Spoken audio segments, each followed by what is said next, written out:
Muy buenas noches a todos ustedes allá en Costa Rica. Henry Bastos Wood les da la cordial bienvenida a todos nuestros visitantes de la página Tico Gay en Costa Rica y a toda la comunidad LGTBQ+ que está celebrando este fin de semana también desde sus hogares la nueva ley que regió en vigencia este pasado martes. Felicitaciones a todos y como han visto en estos días hemos estado haciendo unos enlaces increíbles donde hemos tenido la visita de increíbles personas en el mundo del activismo, en el mundo empresarial, en el mundo político, etcétera, etcétera.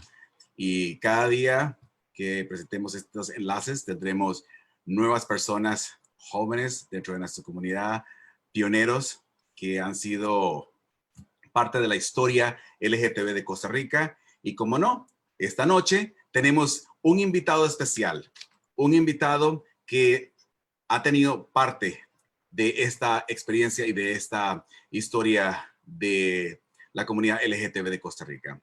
Tendremos esta noche al candidato, al ex candidato a la vicepresidencia del Frente Amplio, el señor Luis Paulino Vargas, economista, director del Centro de Investigaciones de la Universidad Estatal a Distancia, SIGDE. Fue presidente del Grupo de Diversidad de Abelardo Araya del 2018 hasta el 2020. Ha tenido su participación activa también dentro del mundo del LGTB por los últimos 20 años. Y él es un economista comprometido con los derechos del LGTBQ+ de Costa Rica. Buenas noches, Luis Paulino, ¿cómo estás? Buenas noches, Henry. Muchas gracias por la invitación y muy honrado, realmente honradísimo de estar aquí compartiendo con vos y con la gente que sigue tu programa.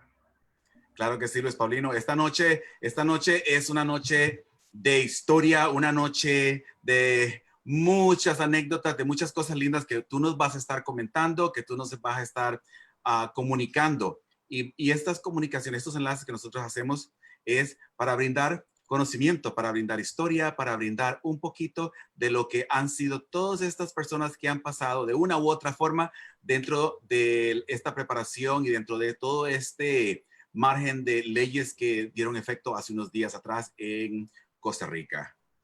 Te dejo la palabra.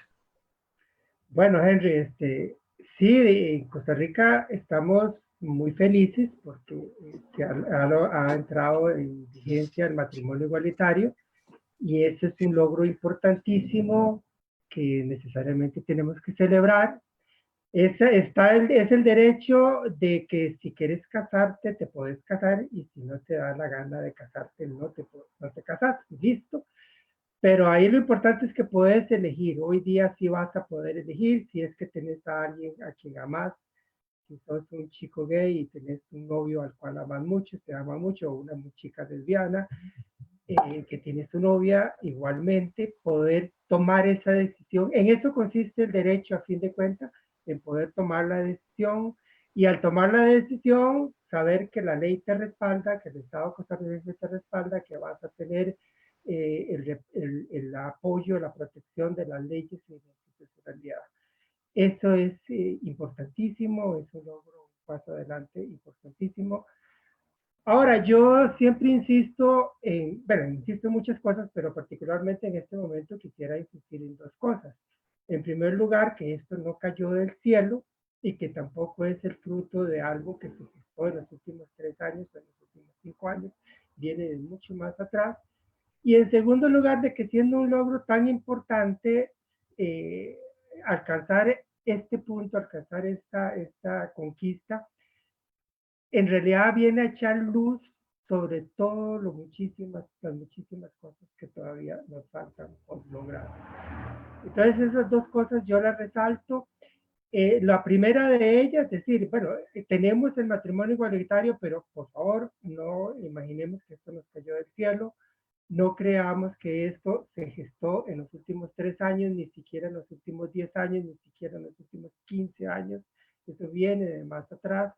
Y de alguna manera, los que somos viejillos, los gays de mi generación, tenemos mucha historia que contar ahí.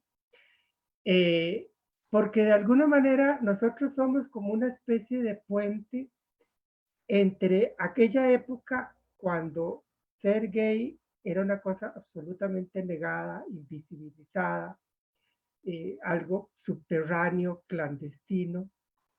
Somos un puente entre eso y esta realidad actual, cuando ya ser gay, ser lesbiana, se puede decir públicamente, o mucha gente se atreve a decirlo públicamente, cuando ya entonces incluso podemos decir que nos podemos casar con la persona a la que amamos, o no casarnos si es que no nos da la gana casarnos también, que como yo decía antes, eso es parte del derecho conquistado.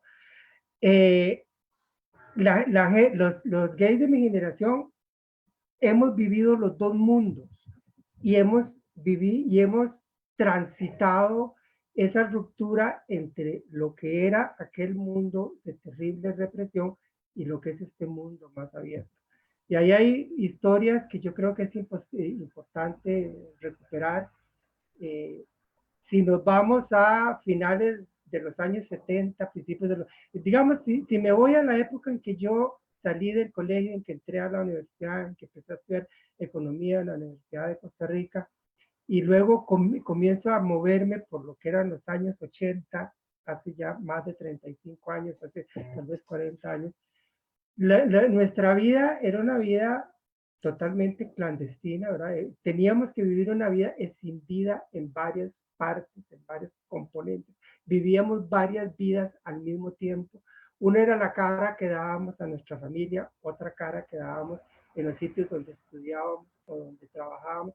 Y algo distinto era nuestra sexualidad y nuestra afectividad. Nuestra sexualidad era una cosa clandestina, prohibida, culpable, siempre era a escondidas, siempre era tapando, siempre era negando y por lo tanto siempre era cargando culpas. En el hecho mismo de tener que ocultarla, estábamos cargando culpas por aquello. Yo tengo presente en mi mente, muy jovencito yo, de las aventuras sexuales que uno conseguía en cualquier lugar, en el Parque Nacional, en la Avenida Central de San José, ir a un hotel, a pasar un rato en un hotel, y la estratagema es tonta, ¿verdad? Muy ilusa, muy ingenua, de decirle al chaval, mira, quédate vos atrás un poco, yo entro y dentro un ratito entras vos, porque qué pena que nos vean entrar a los dos juntos, ¿verdad? Y lo mismo a la salida, yo salgo, espérate vos un rato y después salís vos. Y nosotros creíamos que con eso nos estábamos cubriendo, ¿verdad? Que nadie se daba cuenta de la cuestión. Pero digamos, eso es algo que probablemente todos los gays de mi generación lo vivimos y que yo creo que retrata eso que yo decía, esa clandestinidad, esa negación, por lo tanto, esa culpa, ¿verdad? Esa culpa que acompañaba la sexualidad, que también era una prohibición de la afectividad.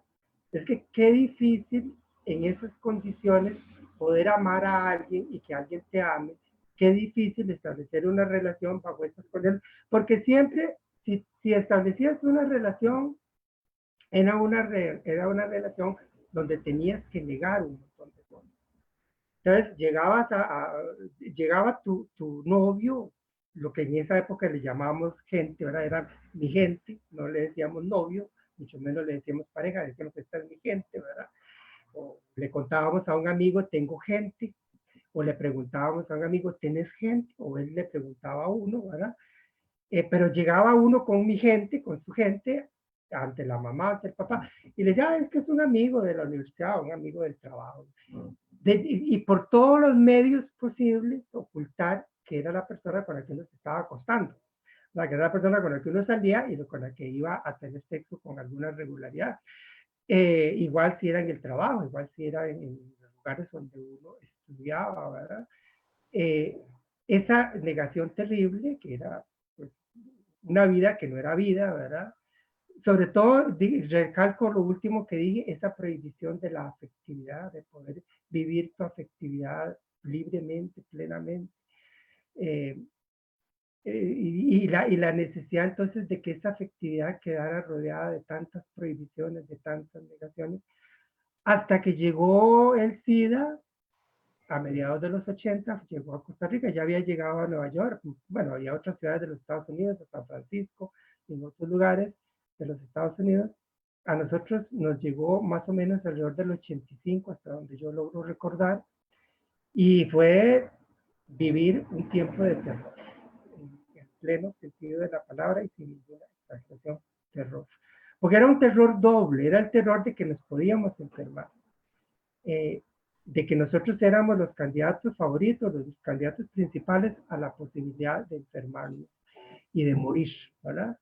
Y luego toda la campaña homofóbica que se desató alrededor del SIDA, que era una cosa sencillamente pavorosa, ¿verdad? Terrible, aterrorizante, que nos tocó, yo estaba en mis 20, no había llegado a los 30 cuando ocurrió eso. Uno ni siquiera tenía claro el asunto de la prevención, no se explicaba con claridad, la explicación en todo caso nunca iba dirigida a nosotros. Nosotros éramos las víctimas principales, porque con las personas trans, obviamente, éramos las víctimas principales y nadie nos hablaba a nosotros de cómo debíamos prevenir. De nosotros lo que se decía era que éramos los que difundíamos la peste, éramos los apestados, ¿verdad?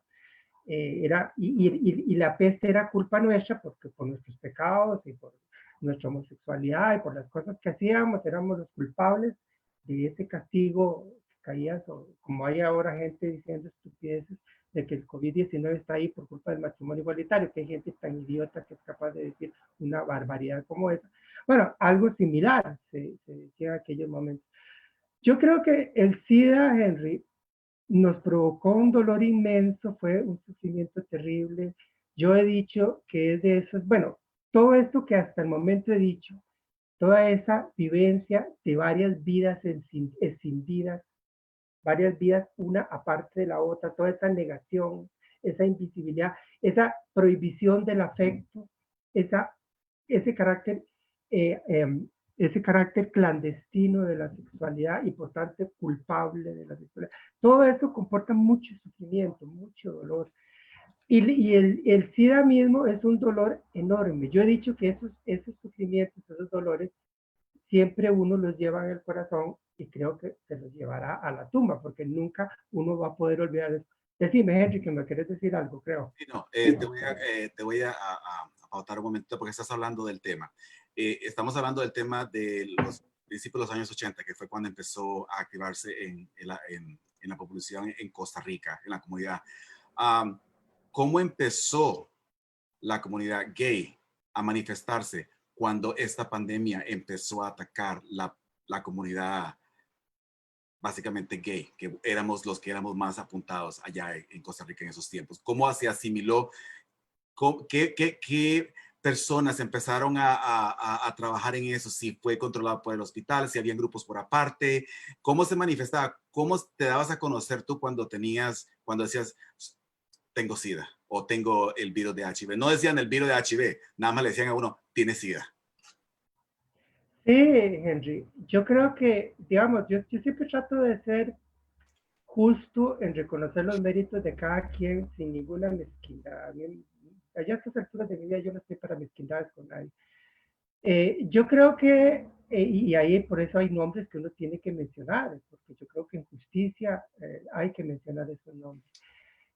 Yo creo que, Henry, que era un poco hacia donde quería ir y se pega bien con tu pregunta. Yo creo que el SIDA nos obligó a comenzar a cuestionarnos, porque en medio de todo el dolor que provocó y que uno nunca jamás olvidará, el SIDA nos puso frente al reto de que, ok, nos vamos a morir, así simplemente nos morimos o hacemos algo. O sea, nos vamos a dejar que esta carajada nos mate y nosotros dejándonos matar sin hacer nada o empezamos a tratar de hacer algo. Y eso fue comenzar a despertar a la idea, a la noción de que teníamos derechos, mejor dicho, de que teníamos derecho a tener derechos, porque la realidad es que ni siquiera teníamos conciencia de eso. O sea, nuestra vida negada, invisibilizada, era la negación, era a tal punto extrema que ni siquiera teníamos noción de que teníamos como seres humanos derechos. Con el SIDA esto empezó a clarificar. El SIDA nos obligó, nos dio unos mazazos horrorosos, comenzamos a ver amigos, conocidos que morían de SIDA y ni modo, teníamos que reaccionar, era demasiado fuerte para que no reaccionáramos. Y ahí yo quiero mencionar el nombre de Jacob Shifter. Yo creo que Jacob hizo un aporte muy valioso, valiosísimo, porque yo creo que Jacob fue el primer hombre gay en Costa Rica que dio, digámoslo así, que logró dar una representación intelectual, que hizo inteligible, que comenzó a ser inteligible, o sea, que comenzó a ser percibible en nuestras mentes, en nuestro imaginario, comenzó a ser inteligible nuestro lugar en el mundo. O sea, yo recuerdo el primer libro de Jacob Shifter que yo leí hace años, hace más de 30 años, una cosa así. Y yo leía el libro de Jacob y decía, cierto, así es, efectivamente.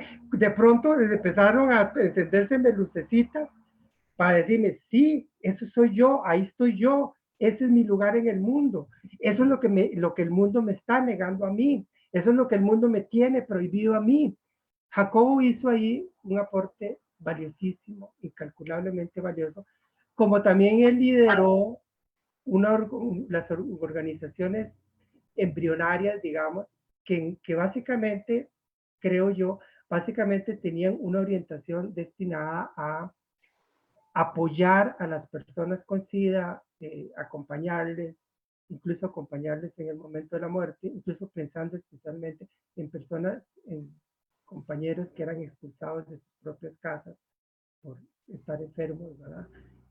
Como tristemente se daba. Fue los años de la represión del gobierno Oscar Arias también, eso no podemos olvidarlo, cuando la policía se metía a las discos y a los bares, cuando agarraba a la gente, nos metía en las perreras para exhibirnos públicamente.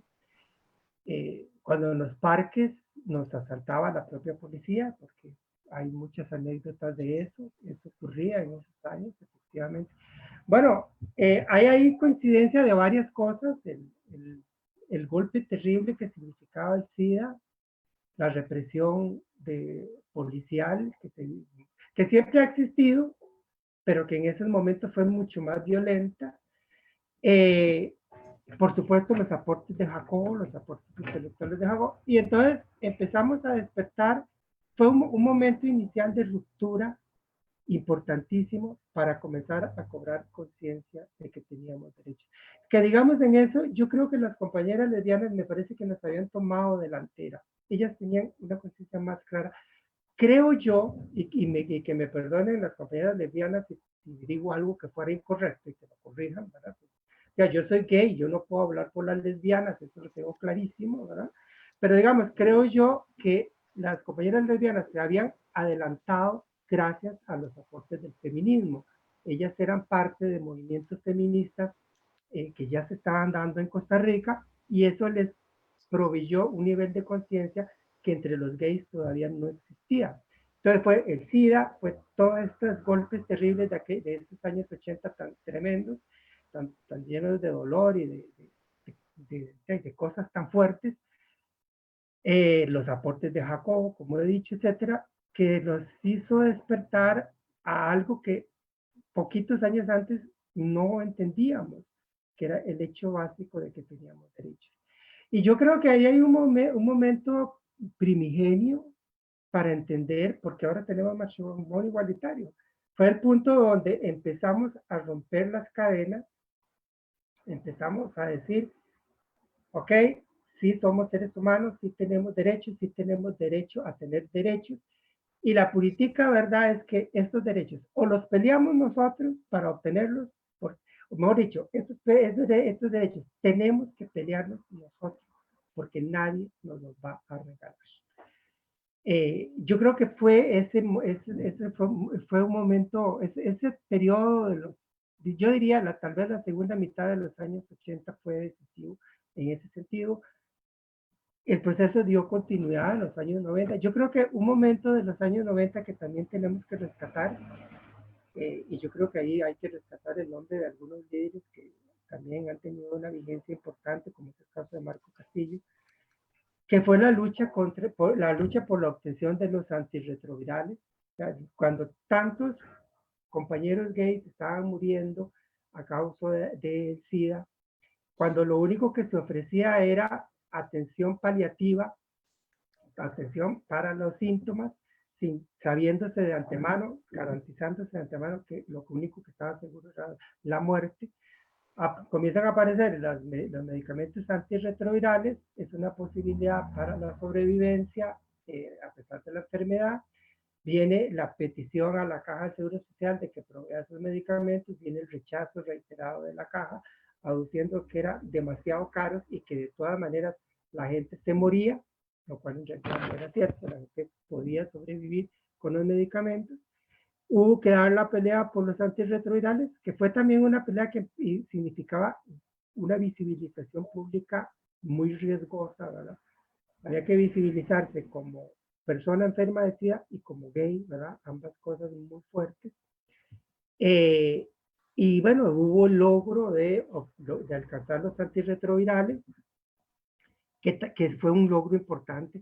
Digamos, yo aquí la descripción que hago, Henry, la descripción que hago es una descripción intentando como apuntar momentos que de alguna manera implicaron rupturas y rupturas que de alguna manera implicaron que comenzábamos a despertar a un nivel de conciencia, de implicación política, que a su vez nos llevaba al reclamo de derechos, a la reivindicación de derechos.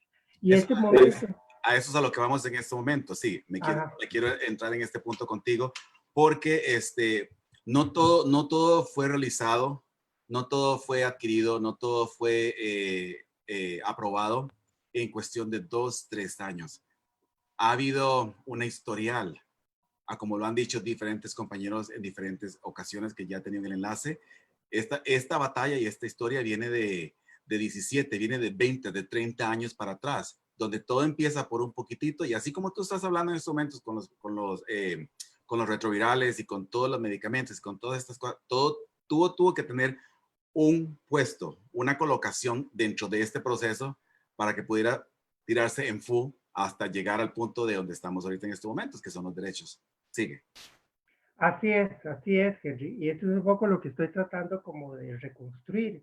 Y incluso pensando en la gente de mi generación, que nos hace falta esa recuperación, la gente, los que son de mi generación, más o menos un poco menores que yo, un poco más grandes que yo, debemos recuperar esa historia porque de alguna manera creo que podemos tener la satisfacción, como te decía antes, de que fuimos el puente entre los dos mundos y nos ha tocado vivir los dos mundos. Aquel mundo de la negación completa, luego todo el proceso de lucha, de rupturas, de romper cadenas, que nos ha permitido, que nos ha llevado finalmente a lo que hoy día tenemos. Entonces, por eso mencionaba, bueno, lo de los 80, lo de la lucha contra antirretrovirales. Yo recuerdo, por ejemplo, un momento bonito que en este momento se me viene a la mente, fue el que se le llamó el primer encuentro gay lésbico de Costa Rica, que se realizó allá a finales de octubre de 1998 en una casa en barrio La Granja.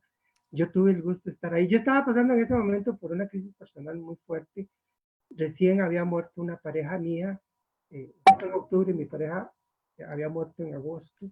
Yo estaba en medio de mi de mi duelo, estaba devastado por la muerte de mi compañero. Y aquel encuentro que yo ayudé un poco, participé en la organización, lo lideraba, a lo que recuerdo, una organización que se llamaba Triángulo Rosa, que es el que posteriormente pasó a ser el CIPAC, ¿verdad? Digamos, es de los momentos bonitos, ya hacia finales de los 90, donde ya claramente había una conciencia política mucho más clara, ya la cuestión, el planteamiento político por parte nuestra estaba siendo mucho más claro. Y esto nos permite avanzar al nuevo siglo, ya entramos al siglo XXI, y entonces, si mal no recuerdo, y aquí menciono otro nombre que yo creo que hay que respetar porque tiene méritos indiscutibles, que es el nombre de Yashin Castrillo, cuando, si mal no recuerdo, fue en 2003, Yashin presentó el primer recurso ante la Sala Constitucional, que luego presentó otro. Yashin ha sido un guerrero en espacios judiciales, principalmente, también ha contribuido en el ámbito legislativo, pero principalmente lo hemos visto guerrear en ámbitos judiciales. Creo que fue en 2003. Yo incluso recuerdo haberme comunicado con Yashin, haberme reunido con él, haberle dicho, Yashin, por favor, cuente conmigo, yo quiero estar a su lado en esto. Varias veces me reuní en esos días con Yashin. Luego, en 2005, aparece el Movimiento Diversidad bajo el liderazgo de Abelardo Araya, un líder inmenso, que como ha sido indiscutiblemente Abelardo, gigantesco, y a la par de él otros personajes que yo creo que tenemos que respetar y querer mucho, como es el caso de mi queridísimo amigo Víctor Monge, ¿verdad? Yo recuerdo que yo me enteré, yo llegué a Diversidad un poquito después de su fundación, no sé, probablemente unas semanas o unos meses después de su fundación. Yo por ahí recibí mensajes del Movimiento Diversidad, me llegaron al correo electrónico cuando eso no existían las redes sociales actuales, y les escribí y me puse a las órdenes. Digo, quiero trabajar con ustedes, cuenten conmigo, por favor. Y Abelardo me contestó de inmediato. Abelardo me contestó de inmediato y concertamos una reunión y me fui a reunir con Abelardo a la casa de Abelardo allá por el Banco Crédito Agrícola de Cartago, ahí cerca del Parque Central, del Parque Central de San José. Y ahí empecé mi colaboración con mi trabajo con el Movimiento de Diversidad, a la par de Abelardo. Muchas veces, Abelardo fue un líder grandioso, yo creo que es de los personajes más importantes en este movimiento, pues, sobre todo desde la perspectiva gay. Durante la segunda mitad de ese primer decenio de este siglo, digamos, durante los años entre 2005 y 2010, Abelardo fue el personaje que nos hizo visibles a nivel nacional. Él continuamente estaba apareciendo ante la prensa, dispuesto a decir lo que fuera, a ponerle cara a quien fuera, y se convirtió entonces en el referente para la prensa, para los medios de comunicación. Yo estuve a la par de Abelardo en diferentes cosas.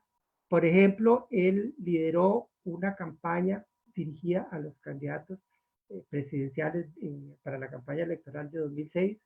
Era una campaña que consistía en que a cada candidato se le hacía llegar un cuestionario con una serie de preguntas pidiéndole que tomaran posición sobre los derechos de la comunidad LGTBIQ+. Y yo contribuí en eso. Yo trabajé en la elaboración de estos cuestionarios a la par de Abelardo. Recuerdo una reunión en la casa de Oscar Arias, en barrio Romoser, donde se logró conseguir la cita con Oscar Arias y era con el objetivo de entregar el cuestionario, de conversar con él y entregarle el cuestionario con las preguntas que se le estaban haciendo para la campaña 2006. Eso ha de haber sido, supongo yo, como hacia finales del 2005, que tuvimos esa reunión en la casa de Oscar Arias. Finales de 2005 o primeros días de 2006, algo así tendría que haber sido, me imagino yo. Estuvimos ahí varios, Abelardo, yo creo que también estaba Víctor, Fernando Barna, y no sé, ahorita no recuerdo quiénes estábamos. Y tuvimos el enorme gusto de poder reclamarle en la cara a Oscar Arias la represión de los años 86, 87. Poder decírselo en la cara y decirle, con Oscar Arias, en su gobierno, nos hicieron esto, esto, esto. Y la respuesta de Oscar Arias fue, no sabía, yo no sabía. Alegó ignorancia de los hechos terribles que habían estado ocurriendo en su primer gobierno, aquel gobierno del año 86 y 90. Nos dimos ese tremendo gusto de poder reclamárselo en la cara. Luego, como te decía, en los años sucesivos, la figuración mediática de Abelardo, en el 2006 la presentación del primer proyecto de ley, de una serie más de proyectos de ley, 2006, si mal no recuerdo, creo que fue abril 2006, que se presentó el primer proyecto de ley para reconocimiento de uniones entre parejas del mismo sexo. Yo no me acuerdo si se llamaba proyecto de uniones civiles o proyecto de uniones de hecho, yo no, el detalle ese no lo recuerdo. Y fue un proyecto de ley que lideraba Abelardo, en el cual yo también participé, yo colaboré, hasta la primera marcha que tuvimos, primera marcha del orgullo en 2009, que fueron unos 4 gatos los que estuvimos ahí presentes. Y luego en los años siguientes que se logró seguir haciendo la marcha del orgullo y que fue cada vez más grande conforme pasaban los años hasta convertirse en una marcha multitudinaria, gigantesca, como han sido las marchas de estos últimos años y como fue particularmente la del año pasado, 2019, en la cual yo no pude estar. Creo que fue la primera vez que yo no pude estar en una marcha porque acababa de ser operado de cáncer de próstata. Va a ser un año exactamente. Ahora el 4 de junio se cumplirá el año en que pasé por el quirófano y me bajaron la panza porque tenía que sacarme el cangrejo que yo tenía ahí en mi próstata el 4 de junio. Entonces la marcha fue como 3 semanas después y ya yo estaba convaleciente. Yo no podía, con todo el dolor del alma, no me era posible asistir a la marcha. Entonces, digamos, hago como este recuento para decir, y es un recuento súper resumido, súper sintético. Además es lo que me viene a la mente en este momento. Yo quisiera tener mucho más tiempo para escribir, ojalá un libro completo que recopile todos mis recuerdos y mis anécdotas, que yo creo que podría hacerlo y me gustaría muchísimo hacerlo. Pero digamos, este recuento muy parcial, muy incompleto, muy desordenado de lo que me viene a la mente, para decir, esta pelea viene de atrás, esta pelea viene de muchos años atrás, esta pelea tiene muchos actores que han contribuido a ella, porque también hay que decir una cosa, Henry, hay figuras que debemos respetar, debemos destacar, debemos agradecerles, como las que yo ya he mencionado, pero a fin de cuentas esta es una lucha que todos y todas hemos dado, las compañeras lesbianas, nosotros los gays, las personas trans, miles de voluntades anónimas. Nunca vamos a saber sus nombres y sus caras no van a ser recordadas, pero todos y todas hemos dado nuestro granito de arena para que esto sea posible. Claro. A fin de cuentas, ha sido una gran lucha colectiva, con algunos liderazgos destacados, tanto entre las lesbianas como entre los gays, como entre las mismas personas trans, esos liderazgos destacados, pero siempre es esa corriente de mucha gente que ha estado dispuesta a darle el empujoncito a eso. Es esencialmente una lucha política, y eso tenemos que tenerlo claro, es una lucha política.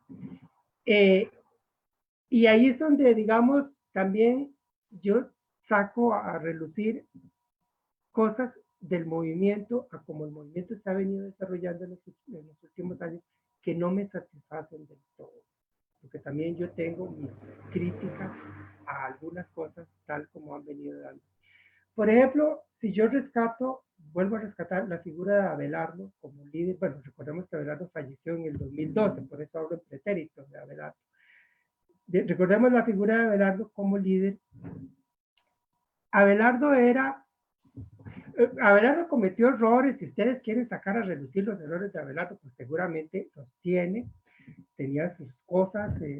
Muchas veces yo me peleé con Abelardo, tuve discusiones fuertísimas con Abelardo y nos devolvíamos los peluches y a los 3 días estábamos de nuevo hablando como si nada, o sea, como si nada, no, nos disculpábamos mutuamente y seguíamos trabajando.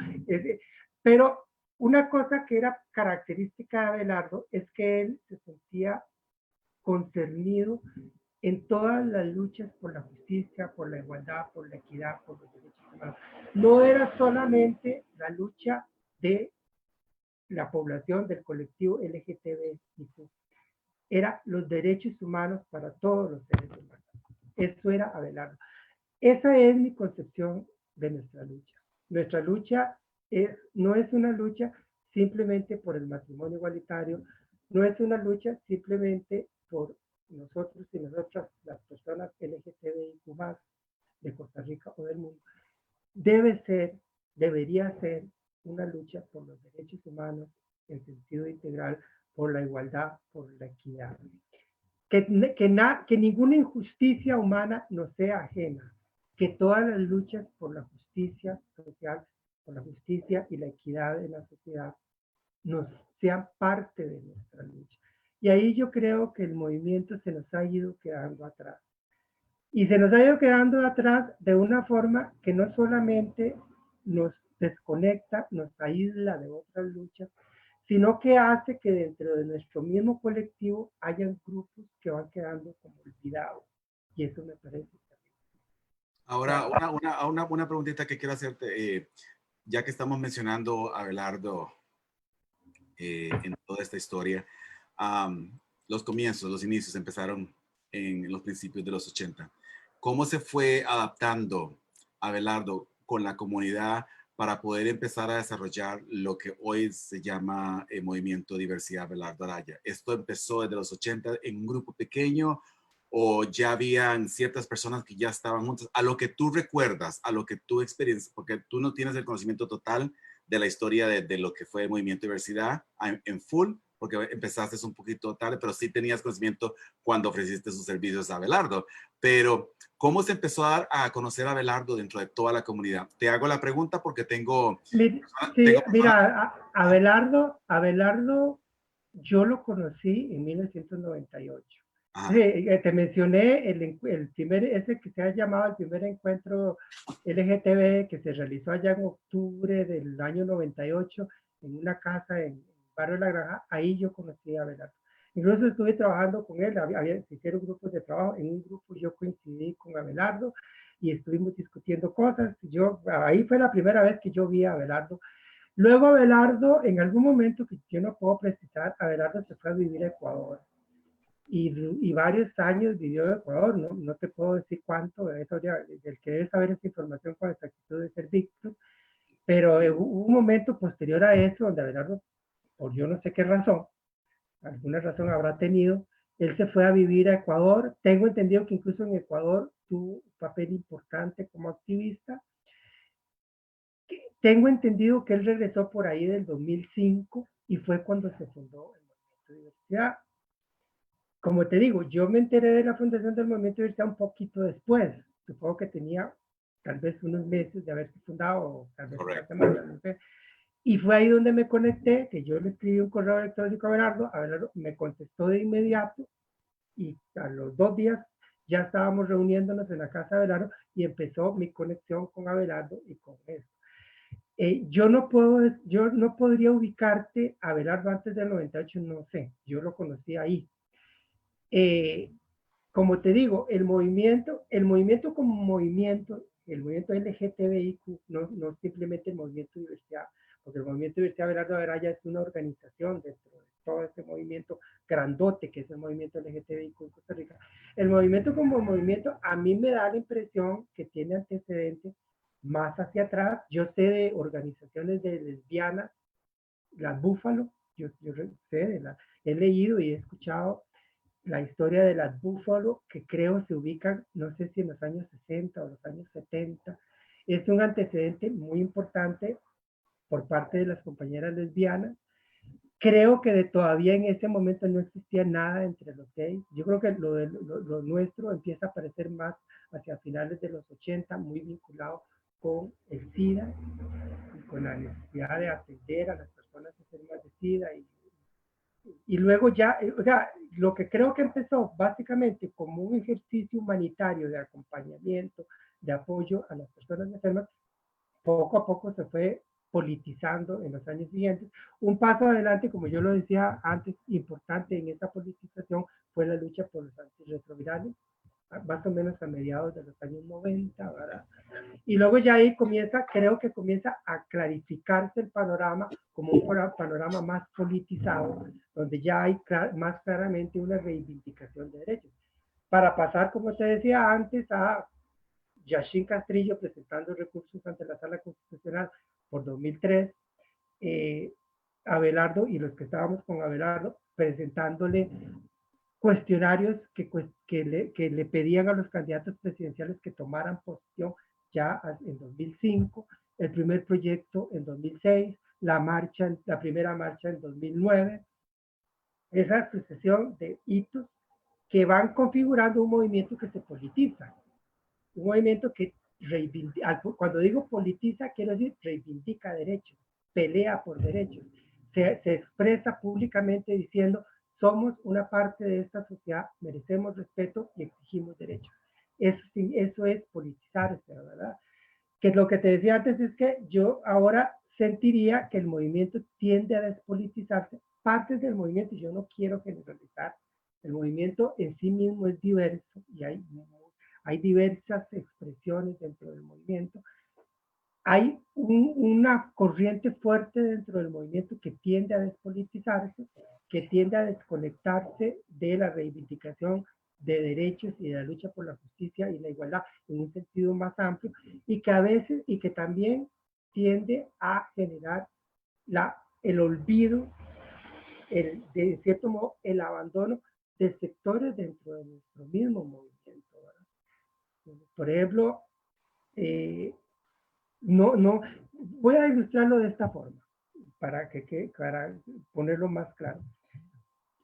Apenas se dio, en esta semana, cuando ya entraba a regir el matrimonio igualitario, escucho una entrevista a una persona que está vinculada con alguna cámara de comercio que tiene que ver con la diversidad sexual, que me parece muy bien, eso es parte de las cosas que forman parte de la comunidad nuestra. Y esta persona decía, es muy importante todo esto porque esto abre grandes perspectivas para el turismo en Costa Rica, porque la población LGTBI es una población de muy buenos ingresos y puede venir a Costa Rica a pasear y va a gastar mucha plata, va a comprar cosas, va a estar en hoteles, los hoteles, va a ir a las discos, va a comprar artesanías y muchas cosas en Costa Rica, porque es un grupo que tiene muy buenos ingresos. Eso es un estereotipo, es un estereotipo que se ha extendido mucho, sobre todo en relación con los gays, más con respecto a las otras componentes de la población. Esa idea del gay que tiene plata, que se dedica a gastar, a llevarla rico, y que entonces compra ropa de marca y perfumes caros, y que viaja y hace turismo, y que la pasa súper bien, y que vive en un pachangón permanente, ¿verdad? Ese estereotipo está extendidísimo acerca de nosotros los gays. Y ese estereotipo a mí personalmente me resulta ofensivo. Y te lo pongo así, ese estereotipo, entre otras cosas, maneja la idea del gay joven, súper bello, súper guapo, un Adonis divino, ¿verdad? Ahí los viejos no cabemos. Los viejos estamos, por principio, los viejos no somos parte de eso porque somos viejos. Pero por favor, tenemos cantidad enorme de gays, ni se diga de lesbianas y personas trans, de gays que viven en la pobreza, que son de clase trabajadora, que nunca van a poder hacer turismo de esa forma, ni nunca van a poder dar ese estilo de vida de que ahí se está hablando. Y eso se olvida con una facilidad pavorosa, insultante, ¿verdad?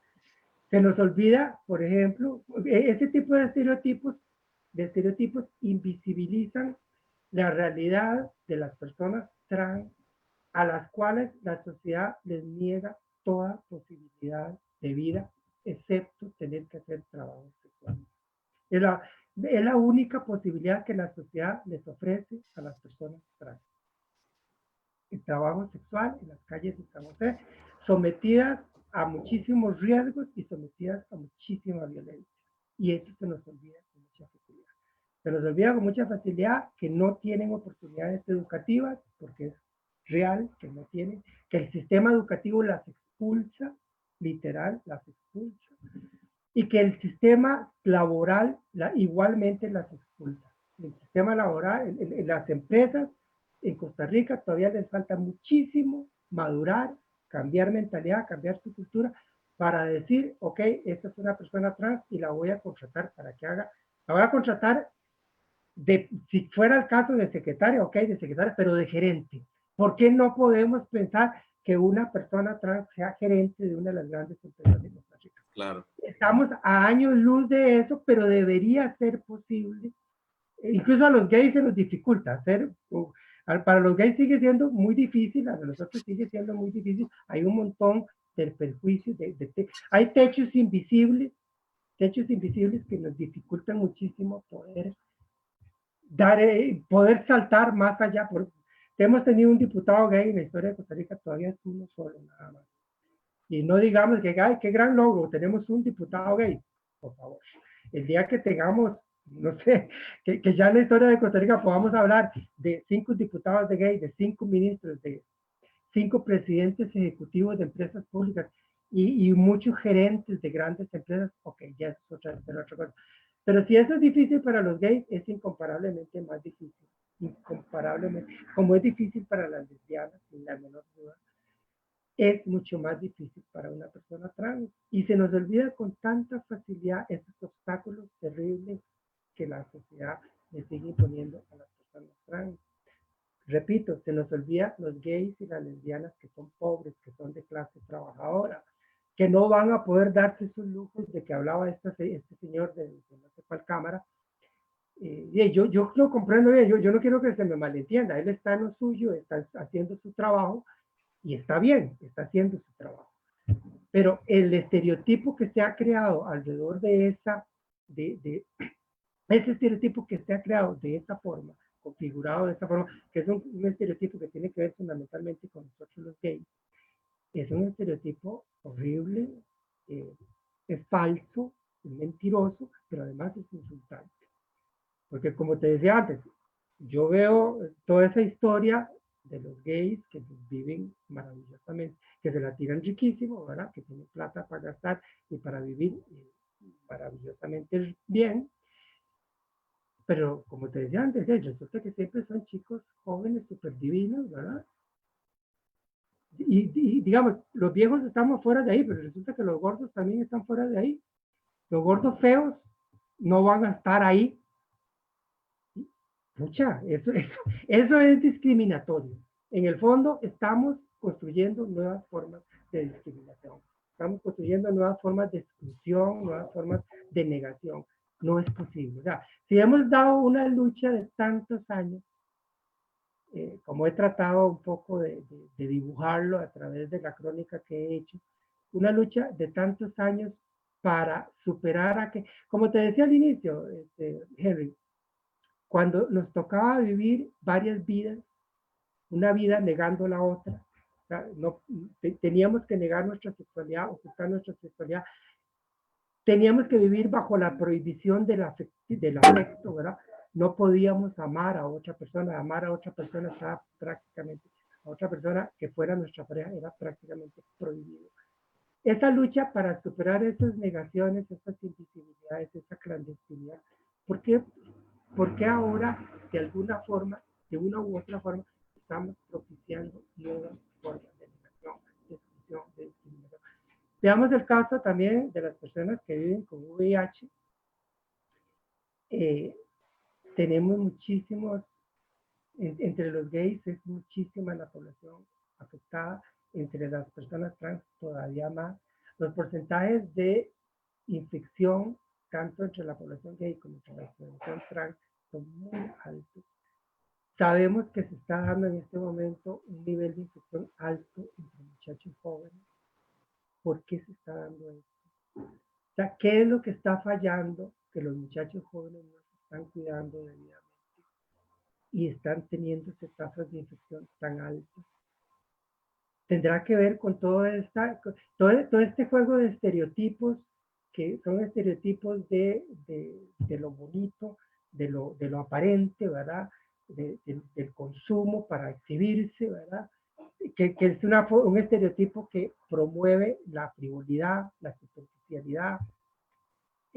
Tendrá que ver con eso, digo yo. Claramente hay falta de políticas públicas. Las políticas públicas en esta materia son bastante defectuosas. Las políticas de prevención siguen siendo muy defectuosas. Políticas de educación tienen tremendas carencias. Eso debería ser parte de nuestra lucha, parte del trabajo de concientización, para prevenir que las tasas de infección sigan creciendo, ¿verdad? Que sigan dándose más y más casos de muchachos, porque lo triste de todo esto es que muchas veces son muchachos muy jóvenes.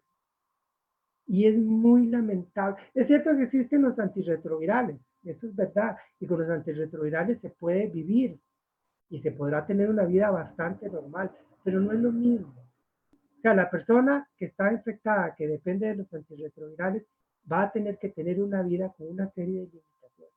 Y no es que tampoco los antirretrovirales son inofensivos.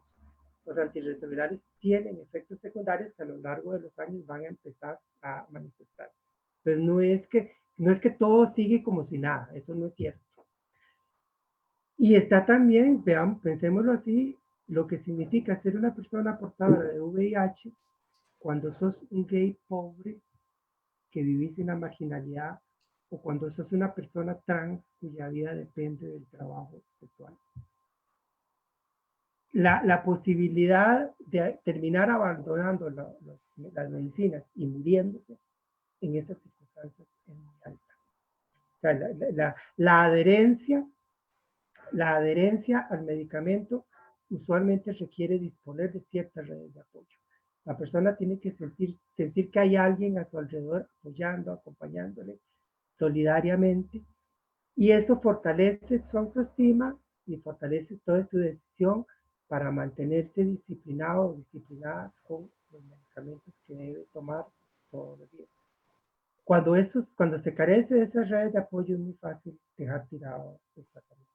Y entonces, que es prácticamente decidir morirse, ¿verdad? Como lamentablemente, tristemente ocurre. Y entonces, ¿Tú piensas, perdón. I'm sorry, tú piensas que ya con esta nueva ley que entró en vigencia esta semana,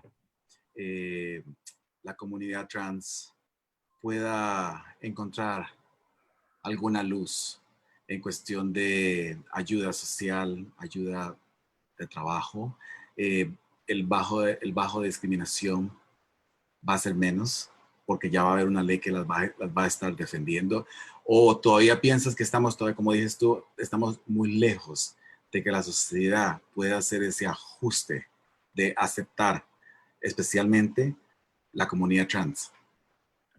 Henry, recordemos que el voto o la opinión consultiva de la Corte Interamericana de Derechos Humanos también tenía un componente que tenía que ver con las personas trans, con el reconocimiento y el respeto a su identidad, a su elección identitaria. Y eso ha habido avances. Incluso el registro civil avanzó en ese punto antes de que entrara a regir el matrimonio igualitario. Ya hubo algunos avances que creo no son completos, hay algunos elementos ahí que tendrán que terminar de completar, ojalá lo más pronto posible, pero ha habido algunos avances en ese sentido, como ya había habido avances a nivel, por ejemplo, de la Caja de Seguro Social, en los reglamentos de la Caja, antes de que entrara a regir el matrimonio igualitario, ya se estaba dando reconocimiento a parejas del mismo sexo, reconocimiento que en la práctica no siempre se respetaba, y lo sé por propia experiencia con mi compañero. A mí me tocó en una oportunidad ir con mi compañero a una cita médica con una doctora, una especialista, el problema de salud de mi compañero, que no viene al caso, y yo normalmente voy con él. A mí me gusta estar con él en esas citas médicas y que se vea que yo estoy a su lado y que lo apoyo y que esas cosas siempre son entre los dos. Y la doctora simplemente me hizo sacado y prácticamente me dio una patada por el culo y me sacó del consultorio. Yo me sentí humillado, me sentí menos que una cucaracha, y eso yo lo viví. O sea, lo que quiero decir es que esas expresiones de discriminación siguen dándose. Y a un señor viejo como yo, un señor que con canas, que podría decir, tal vez por las canas me hubiera respetado, pero ni siquiera por eso, ¿verdad? Entonces, lo que quiero decir es que han habido esos avances, pero en esta materia de las personas trans, como en tantas otras cosas, Henry, uno sabe que se siguen dando situaciones donde la familia no acepta a un chiquito o una chiquita que son diversos. Correcto. A un adolescente, a una adolescente, no los aceptan, les hacen la vida imposible, les hacen la vida cuadritos, que muchas veces el niño o la niña termina huyendo de la casa y lo que es más triste, a veces terminan suicidándose, ¿verdad? Eso se sigue dando. Y olvídense que en los colegios ya no hay acoso, no hay bullying, lo hay, sigue habiendo bullying para los chicos y las chicas que son diversos. En el caso de las personas trans hay una batalla cultural enorme que tenemos que dar. Te lo dije antes, el día que yo vea a una persona trans gerente general de una de las empresas más importantes de Costa Rica, ese día yo diré, parece que sí. Parece que ya hubo un cambio cultural y se está dispuesto a reconocer que una persona trans es tan capaz, tan inteligente, tan talentosa como cualquier otra persona pueda ser.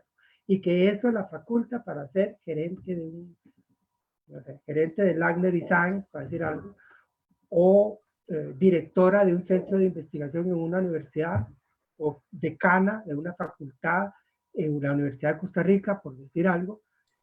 El día que veamos eso, podemos decir, parece que ya el cambio cultural ha avanzado. Nos falta muchísimo, muchísimo en este proceso de cambio cultural.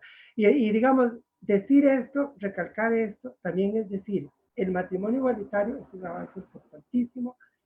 Tenemos que alegrarnos. Yo personalmente me alegro porque tengo a mi compañero, porque nos habíamos casado ya desde el 9 de junio de 2018. Ya va a ser 2 años que nosotros nos casamos con notario y todo, y en una boda preciosa que fue una tarde maravillosa para nosotros, lo que compartimos con todos los amigos y amigas que estuvieron ahí presentes. Fue una tarde maravillosa, probablemente la tarde más feliz de mi vida, ese día de nuestra boda. Y presentamos los papeles al tribunal, ya va a ser casi 2 años de que esos papeles fueron presentados, y confiamos que estaremos entre las primeras parejas que vamos a ser legalizadas, cuyo matrimonio se va a legalizar ahora en estos días. Entonces, en ese sentido, desde luego que el matrimonio igualitario me parece una maravilla y yo lo celebro, pero también tenemos que tener claridad de que nos falta mucho, que la lucha sigue, que hay muchas cosas pendientes, que hay mucho trabajo que hacer. Y como te decía antes, Henry, es nuestra lucha por la justicia, por los derechos, por la equidad, por la igualdad.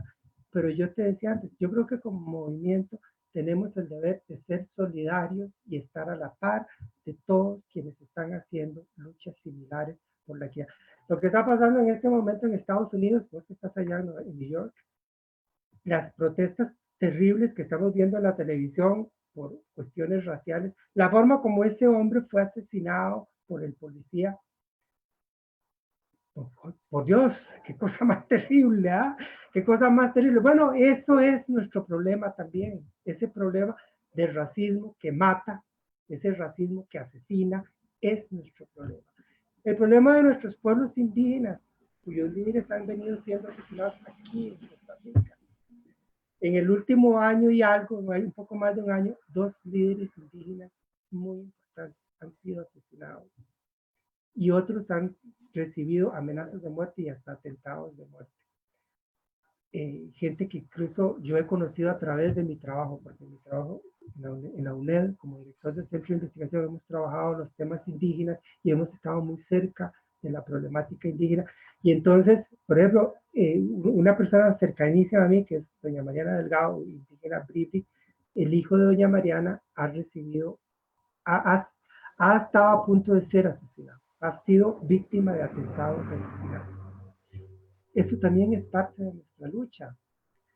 Y no creo que como movimiento debamos ser indiferentes frente a eso. Me parece que sería, es de alguna manera una traición a esa lucha histórica que hemos hecho, esa lucha por salir de, siempre decimos salir del closet, es que yo creo que decir salir del closet es de alguna manera trivializarlo, es que no estábamos en un closet, nos tenían metidos en una caverna profundísima, allá adentro, adentro, adentro, en la total oscuridad. Eso es lo que vivíamos nosotros en esos tiempos. No era un closet, es que un closet es una puerta y ya abrís la puerta y salís. No, era mucho más que un closet, mucho más grande que un closet. Nosotros tuvimos que venir desde el fondo de la caverna y poquito a poco, pasando, venciendo un montón de obstáculos que íbamos encontrando en el camino, poder emerger a la luz. Bueno, esa lucha para salir del fondo de la caverna a donde estaba el sol, es una lucha que nos obliga a ser solidarios con todos quienes estén también luchando por la justicia, por la equidad, por la inclusión, por el respeto, que finalmente es una lucha por el respeto. Es respetar la dignidad de cada ser humano, que es la dignidad inherente a su condición de ser humano, que es la dignidad que vos tenés, Henry, que tengo yo, que tiene cada mujer lesbiana, cada gay, jovencito o viejo, lo mismo si tiene, la dignidad de esos niños y niñas que están siendo maltratados en su casa porque son diferentes. Esa dignidad, que es la dignidad de una persona discapacitada, de una persona indígena, de una persona negra, de una persona pobre, de una persona migrante, esa dignidad que es nuestro legado común, lo que nos hace ser humanidad, lo que nos hace ser parte de una sola raza, que es la raza humana, porque no existen las razas, existe una sola raza y es la raza humana. Y esa raza humana puede ser que algunos sean blancos y rubios y otros negros, y que tengamos el pelo negro, que tengamos el pelo rubio, que seamos viejos o seamos jóvenes, que seamos gordos o delgados, bellos o feos, altos o bajos, lo que sea, finalmente somos una sola raza, que es la raza humana. Y la pelea al fin de cuentas, y tal vez con eso vamos terminando, Henry, pues ya tenemos más de una hora. Yo no sé cuánto dura tu programa, vos me dirás, vos sos el dueño. Es que... Quiero tomarte la palabra un segundito, porque dime. estamos hablando ya hablamos del pasado, hablamos del intermedio, ahora estamos hablando en el presente. He notado aquí en Estados Unidos, y lo he visto, he experimentado en Costa Rica, que en los últimos tal vez 4 o 5 años se han desarrollado muchos grupos juveniles en Costa Rica, trabajando por la comunidad. Existen los grupos de apoyo, existen los grupos de familia ya con gente más profesional. He traído invitados a este enlace, pero sí he visto muchos grupos juveniles que han estado empezando a trabajar, y he tenido la experiencia de que estuve en uno de los eventos, en dos de los eventos de los Pride Awards, y llegué a conocer muchísimos jóvenes de edades de 19 a 25 años con historias diferentes, historias de discriminación en sus hogares, que salen corriendo y buscan la asistencia de un grupito que los apoye, que les dé fuerza. He visto personas, he hablado con personas que han estado al punto de cometer suicidio también, que huyen de sus hogares.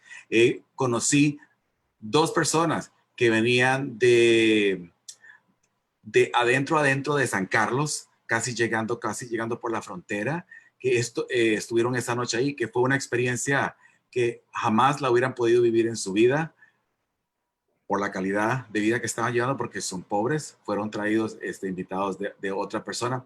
A lo que voy, todas estas nuevas generaciones, todos estos grupos están empezando a trabajar. ¿Cómo tú y cómo le dices tú a los otros grupos ya formados, que ya tienen fuerza en Costa Rica, cuál es el mensaje que tú les puedes dar a estos grupos para que puedan incorporarse o puedan estar pasando el mensaje a todas estas nuevas generaciones? Porque todos estos niños que vienen para arriba son los que van a llevar el legado de 30, 40 años para atrás. Entonces, ahí te doy la palabra. Mira, Henry, yo conozco, David, puedes imaginarte que por mi edad yo no ando metido en grupos juveniles, es perfectamente obvio que no. Pero digamos, yo conozco que hay cosas muy lindas que alguna gente está haciendo, yo lo sé, hay cosas muy, muy bellas.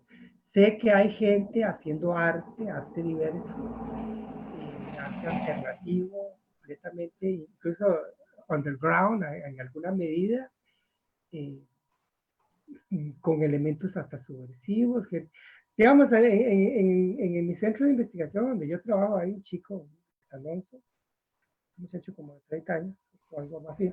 Él viene trabajando, entre otras cosas, ha venido trabajando temas de este tipo, con personas VIH, con personas trans, pero también con personas que hacen ese arte alternativo, arte diverso.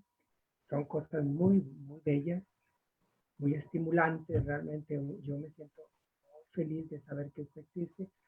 Hay multitud de iniciativas, están las organizaciones de familias homoparentales, por ejemplo, ya reivindicar familias, la reivindicación de los derechos de familias formadas por parejas del mismo sexo que tienen un hijo, una hija o varios incluso.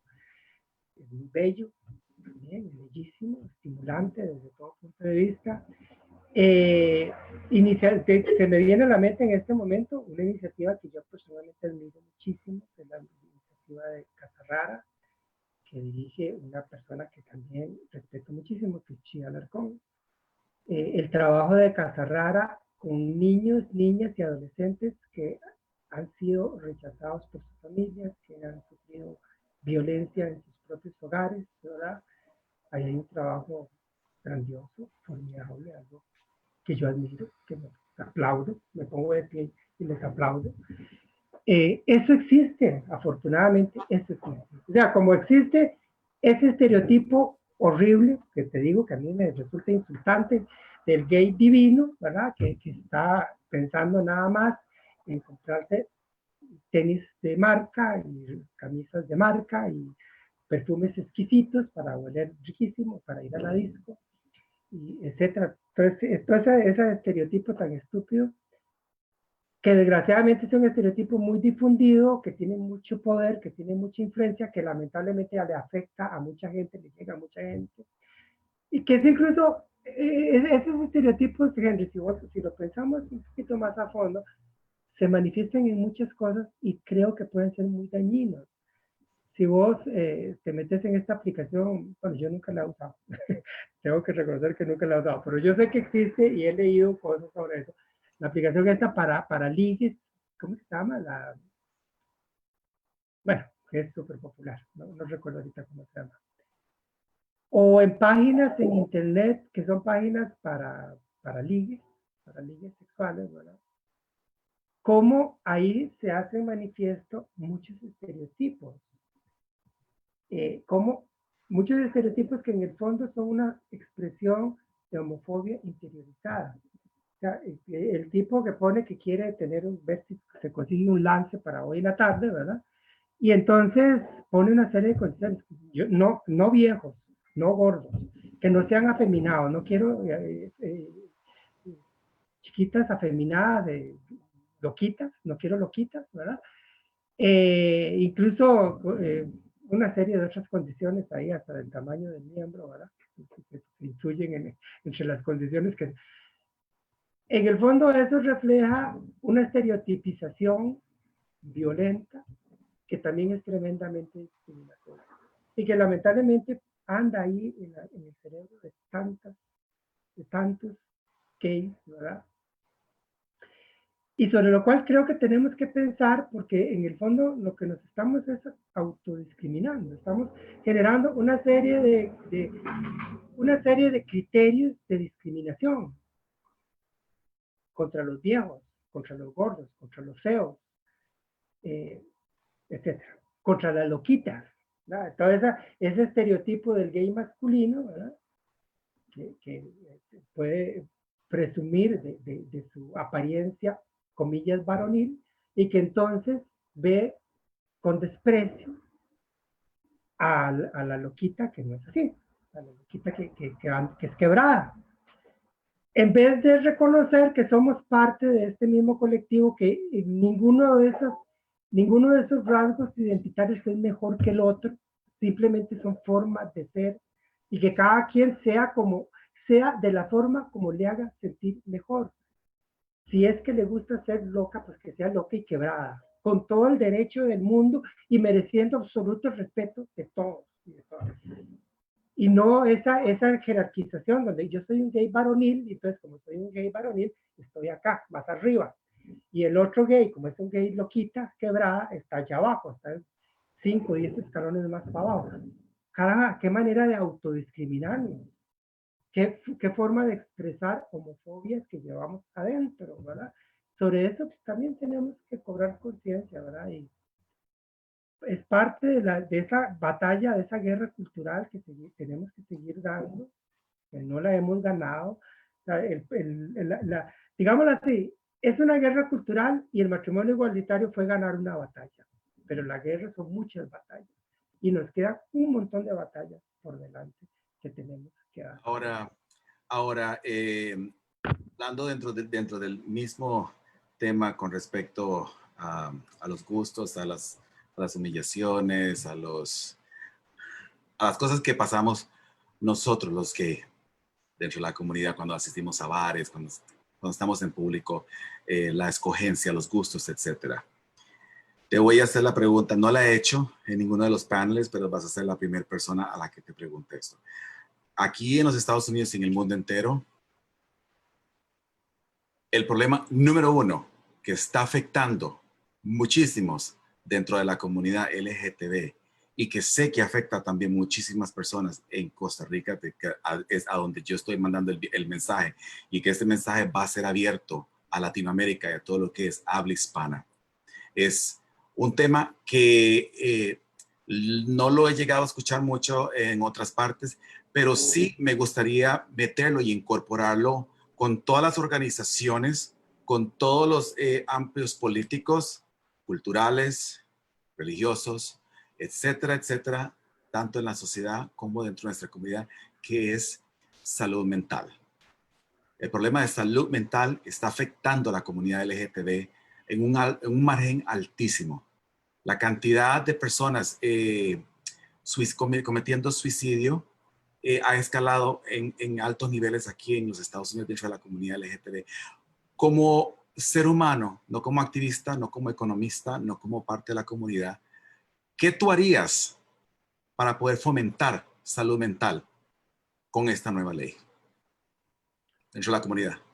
Sí, mira, ¿por qué tenemos problemas de salud mental? Que es cierto, tienes toda la razón. Esos problemas efectivamente existen. Bueno, tenemos problemas de salud mental porque la sociedad nos reprime, nos discrimina, nos señala, nos estigmatiza. Y para cualquier ser humano es muy difícil vivir en un contexto social que lo trata de esa forma. Digamos, algunos, voy a incluirme yo ahí, algunos somos más fuertes. Y tenemos nuestro caparazón, hemos echado callo y aguantamos y probablemente, digamos, alguien como yo de mi edad, yo tuve mis crisis terribles para la autoaceptación, aceptarme yo mismo, quererme yo mismo, reconocerme a mí mismo como un sujeto de derechos, que tenía todo el derecho a reclamar derechos. Pasé por eso, digamos. Creo que sobrevivo muy bien a la homofobia, sobrevivo. Me parece que he logrado desarrollar un nivel de resistencia muy fuerte.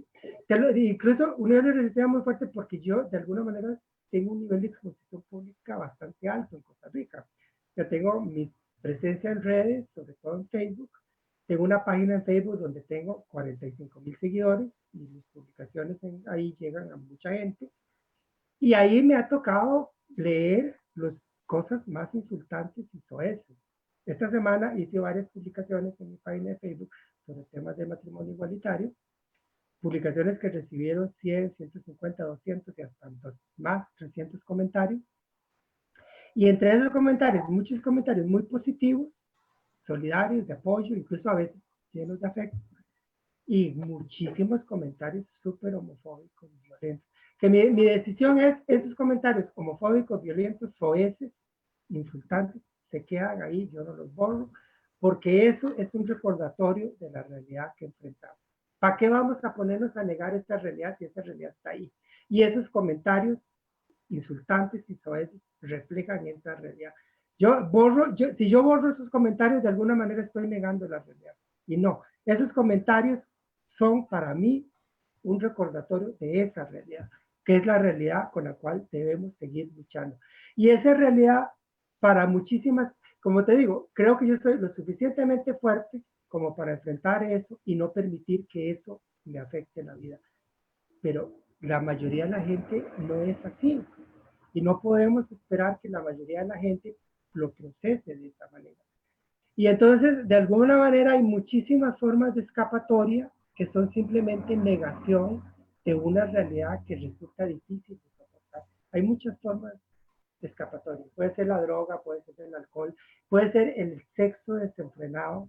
Yo tengo conocidos que de alguna manera me cuentan su vida y yo termino diciéndome, sí, este fulano a quien yo estimo mucho, es un muchacho que no está logrando manejar su condición de hombre homosexual y entonces recurre a una especie de sexualidad desbocada, de tener sexo aquí, sexo allá, sexo allá, sexo allá, y una sexualidad desbocada donde siempre, porque es lo que me transmite con lo que me cuenta, y yo creo que es un buen ejemplo de lo que estamos hablando. Él me lo cuenta en términos, ay, fíjate que estoy con un fulanito que nos contactamos a través de tal aplicación en internet y fuimos a hacer sexo. Y el gran hijo de puta me dijo esto.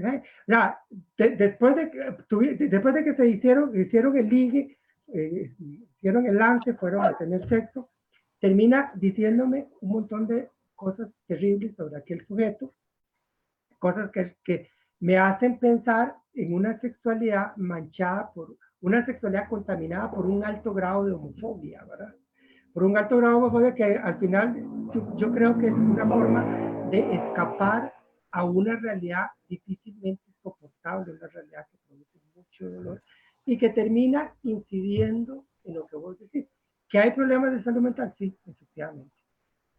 Hay montones de problemas que las personas cargan que le hacen infeliz, que muchas veces encubren la infelicidad con una apariencia de felicidad que es solamente un cascarón aparente, como este muchacho que te estoy contando, que lo conozco muy de cerca la experiencia, porque él con mucha confianza llega y me cuenta todo. Es una persona del trabajo.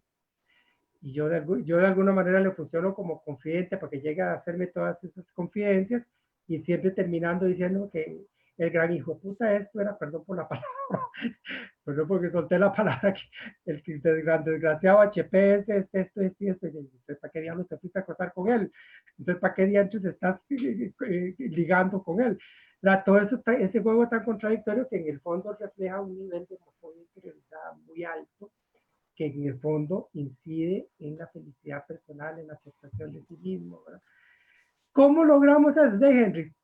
Con el cambio cultural, con lograr que esta sociedad cambie, tenemos que seguir esa guerra, esa lucha, frente a la cual dimos un paso adelante con el matrimonio igualitario, pero nos queda mucho, mucho, mucho por trabajar, por luchar, por pelear, por todavía por lograr. Y no sé, Henry, si ya vamos terminando, ¿qué te parece? Ya estamos casi al final. Solo una preguntita más que quiero hacerte. ¿Cómo fomentarías tú los grupos LGTB trabajando con programas de salud mental? Si fueras parte de una organización en estos momentos, sería uno de tus puntos también fuertes para trabajarlo, no solamente con organizaciones, sino con las organizaciones que realmente pudieran levantar una voz y decir, sí, vamos a trabajar en esto. ¿Cómo tú fomentarías? ¿Trabajarías en grupos ayudando a la comunidad en programas para salud mental? Sí, yo creo que es importantísimo. O sea, creo que deberíamos empezar por incorporarlo en los programas educativos, en los Correcto. colegios, Yes. una educación para el respeto, para la dignificación de las personas, para la aceptación de las diferencias, que algo se ha avanzado en esa línea, ha habido esfuerzos en esa línea, hay que reconocerlos, pero falta mucho en el sistema educativo. Nosotros y nosotras mismas como comunidad LGTBIQ+, tenemos que trabajarlo, debemos trabajarlo dentro de nuestro mismo colectivo, yo no sé cómo, hacer grupos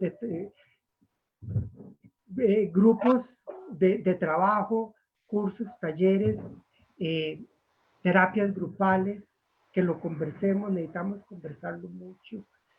De alguna manera estas cosas necesitan, bueno, un poco la idea de Freud, ¿verdad? La idea de Freud en el sentido de que la palabra sana, ¿verdad?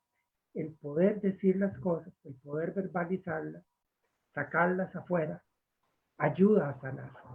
Entonces, de alguna manera también deberíamos trabajar eso, trabajar grupos, talleres, no sé cómo, tendríamos que darle pensamiento, donde lo conversemos entre nosotros, donde nos sentemos y conversemos y veamos nuestras experiencias, lo que nos pasa, lo que sentimos, lo que nos duele, lo que nos maltrata, lo que nos hace sufrir, para empezar a evidenciar en qué medida a veces nos engañamos, incurrimos en un autoengaño para creernos muy felices cuando por dentro nos está llevando el diablo. Poder sacar eso a la luz, poder entender qué es lo que nos está maltratando, qué es lo que nos está hiriendo, ¿verdad? Y comenzar a construir las defensas, porque digamos aquí hay como dos cosas que van paralelas. ¿Cómo logramos que esta sociedad cambie, que la cultura cambie, que sea una cultura de respeto, de dignificación de las personas, indistintamente de las diferencias entre las personas, ese cambio cultural y social, pero también ese cambio de nosotros y nosotras mismas, ¿verdad? Ese fortalecernos, ese ser más fuertes para poder ir adelante sin que esa realidad nos aplaste. Porque, o sea, sí, tenemos que trabajar por cambiar la realidad. Cambiar la realidad no va a ser fácil, va a llevar tiempo. Mientras tanto, vamos a tener que estar luchando con esa realidad. Bueno, tenemos que tener las armas, las herramientas, la fortaleza para enfrentar esa realidad y que la realidad no nos aplaste. Para ser capaces de darle cara a la realidad, que nos insultan, que nos estigmatizan, que nos señalan. Bueno, a pesar de eso, resistimos y seguimos adelante y no nos van a y no nos van a detener, vamos a seguir adelante porque desarrollamos las fortalezas para lograrlo sin dañarnos a nosotros mismos, porque muchos de estos problemas mentales de que vos hablas, en el fondo, repercuten en un daño a sí mismo, a sí misma, ¿verdad? O sea, toda esa estigmatización social, ese señalamiento social metido dentro de uno mismo, metido dentro de una misma, termina saliendo en la forma de un daño a sí mismo, ¿verdad? Entonces tenemos que tener la fuerza para enfrentar eso, para seguir adelante y en el proceso hacerlo cuidándonos, queriéndonos a nosotros mismos, que eso es fundamental. O sea, la clave de la salud mental es quererse a sí mismo. Quererme yo, aceptarme yo, cuidarme yo.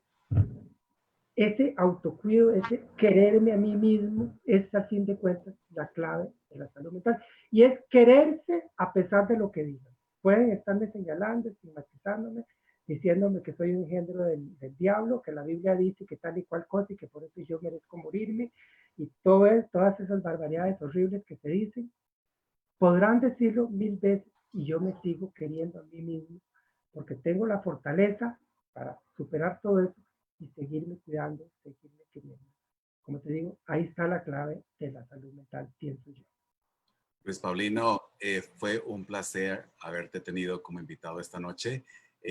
Ha sido una semana increíble de muchas personas que han pasado ya por esta pequeñita pantalla y este enlace que tiene ya va para casi 3 semanas de estar en el aire. Normalmente yo hago un programa a la semana, pero en esta semana y la semana pasada yo creo que ya llevo más de 7 o 8 enlaces con personas muy importantes que han pasado por la historia, personas que en estos momentos están trabajando para la comunidad, personas que están trayendo un poquito de lo que ha sido la historia del LGTB en Costa Rica, con esta celebración tan grande que fue el acuerdo de los derechos igualitarios del matrimonio LGTB, que se sigue celebrando. Personas como tú, personas como Emma, personas como Yashin Castrillo, como Nisa, empresarios, personas que trabajan en el entretenimiento han estado viniendo y estarán viniendo constantemente para que estén pasando sus poquitos de historia, sus anécdotas, sus conocimientos, cómo podríamos trabajar, cómo podríamos establecer contacto con este departamento, cómo podríamos de ahora en adelante ya situarnos para poder llevar una vida ya más tranquila, porque ya tenemos lo que nosotros queríamos y ahora tenemos que empezarlo a trabajar como comunidad. Yo invito a todos aquellos profesionales dentro de la comunidad LGTB, psicólogos, terapistas, que quieran venir en este programa a dar sus servicios, a hablar, a dar un consejo. Esos enlaces se llevan directamente hasta lo más remoto de mi país. Hay muchas personas que están falta de una voz, están falta de ayuda. Y en este tipo de programas nosotros podemos llevar toda esta información, todos estos enlaces donde poquito a poco vamos a llegar a tener un poquito más de conocimiento. Yo he aprendido muchísimo en esos últimos días de parte de diferentes personas que han venido al programa. Invito, como digo, nuevamente a todos aquellos profesionales en la materia que quisieran dar su voz, que quisieran prestar sus servicios. En estos momentos estoy invitando a psicólogos, médicos, terapistas. Podemos formalizar un grupo, podemos formalizar un enlace donde se realice un grupo y podamos establecer un número en Costa Rica, un hotline, una línea caliente, donde personas de la comunidad LGTB y también personas fuera de la comunidad que necesitan ayuda por estos problemas que se están azotando mundialmente, lo que es salud mental, puedan comunicarse y puedan adquirir gratuitamente toda esta información. Activistas, todo lo que hacemos nosotros es prestado a la comunidad. Muchos trabajamos sin servicio, sin fines de lucro, porque todo lo hacemos por nuestra comunidad. Luis Paulino Vargas, muchas gracias. Últimas palabras que quieras pasar para todos nuestros televidentes hoy en el programa de Hablemos Positivo. Muchas gracias, Henry. Ha sido un honor y un placer estar aquí. Aquí estoy con uno de mis perritos. Sí, ya. Todas las perritas quieren venir al programa porque no es la tuya la primera. Ya he visto como 2 o 3. Sí, se está despidiendo. No, muchísimas gracias. Muy complacido, muy honrado y quedo a la orden de ustedes, a la orden tuya, Henry. Y pues nada más, muchísimas gracias. Esta es una idea que yo la traje a la revista Tico Gay, así solamente hablando con el administrador en el aire, ok, vamos a hacer esto. Y jamás pensé que he llegado a tener un positivismo muy grande de parte de personas muy importantes dentro de la sociedad LGTB en Costa Rica, tanto gay como del grupo femenino también, y próximamente voy a tener miembros también de la comunidad trans. Ha sido una experiencia increíble. No va a ser la primera ni la última vez, Luis Paulino, porque van a haber muchos temas. Más adelante me saldrás diciendo que quiero llegar a hablar de este tema. Es lo lindo de pasar comunicación y pasar esta hora y media de entendimiento, de ayuda, de servicio, de experiencia, algo que muchas y muchos no lo sabemos y ahora lo sabemos gracias a este programa de Hablemos Positivo. Muchas gracias, Luis Paulino Vargas, y será hasta la próxima. Felicitaciones allá en Costa Rica por un abrazo muy fuerte desde aquí. Sí, aquí estamos encerrados, no podemos salir ahorita a la calle porque está bastante fuerte la cosa. Que la pase muy bien, buenas noches y que tengas un feliz de semana increíble con tu compañero en tu casa, y a todos aquellos que nos están mirando y que están casándose el día de hoy, que se han casado en estos días, felicitaciones. Buenas noches. Hasta luego.